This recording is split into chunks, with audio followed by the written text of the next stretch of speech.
Welcome to the Running Network Show. Join us each time as we explore the people, the places, and the events that shape our great sport. So I can't be mad at that. Why do you explain that if you could? What's kind of gone into this? I've actually been reading a couple of sports psychology books the last couple of years, and the one I just finished is by Gary Mack called Mind Gym. Mind Gym? Mind Gym, yes. Okay. Our head football trainer at Stanford recommended that I read it, and it had a lot of good things in it. So I was just out there focusing on my breathing, trying really hard to stay present, you know, like not thinking about the past jump, not thinking about the outcome of the meet. And I think that allowed me to get the big jumps that I had, even though they're small fouls. Now you got your first jump wins it technically, but not a record, the stadium record because of the win. But your sixth jump sets a stadium record. So and tied my personal win, well, my personal outdoor win legal record, I guess. Okay. But I always jumped really well here. This is where I jumped my 47.11 and 3/4, I think it was. That was my last jump ever in college. What year was that? That was 2008 when the NCAAs were here. Okay. That was my last jump competition. So the crowd here is great. I normally don't like when people clap, but the stadium does a good job. And it seemed like they all came together on that last one. They were having a hard time with the rhythm until that last one. It seemed They really did. No, I mean, I think they did well.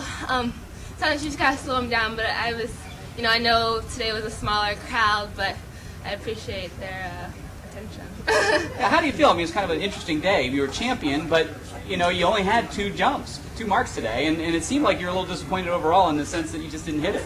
Yeah, I mean, I had some great fouls in there, you know. I don't think I had any jumps under 46 feet, which I've never done. Probably had at least 2, maybe 3 jumps over 47 feet, which I've also never done. But, you know, almost the fouls don't count.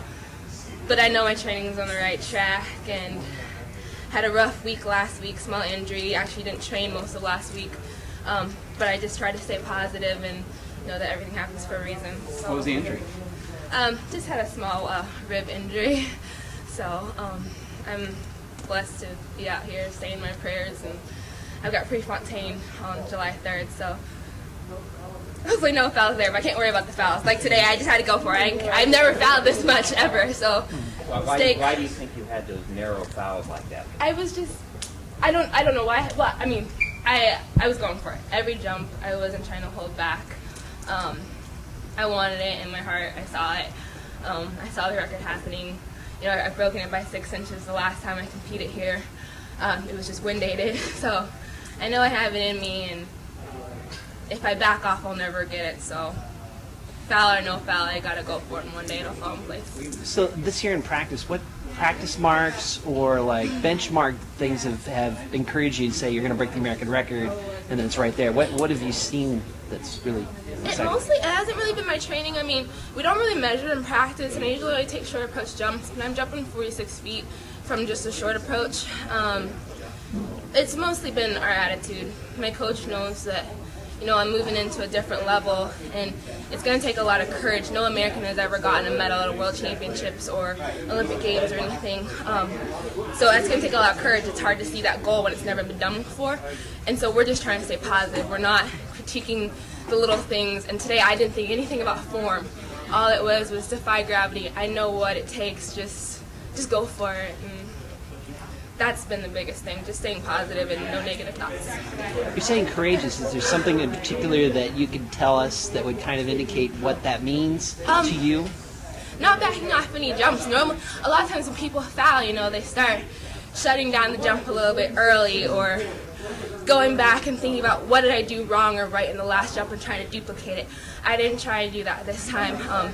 Finished a jump, just did my breathing counts, moved on to the present. That last jump's not going to help me in the next one. All I can do is trust my training.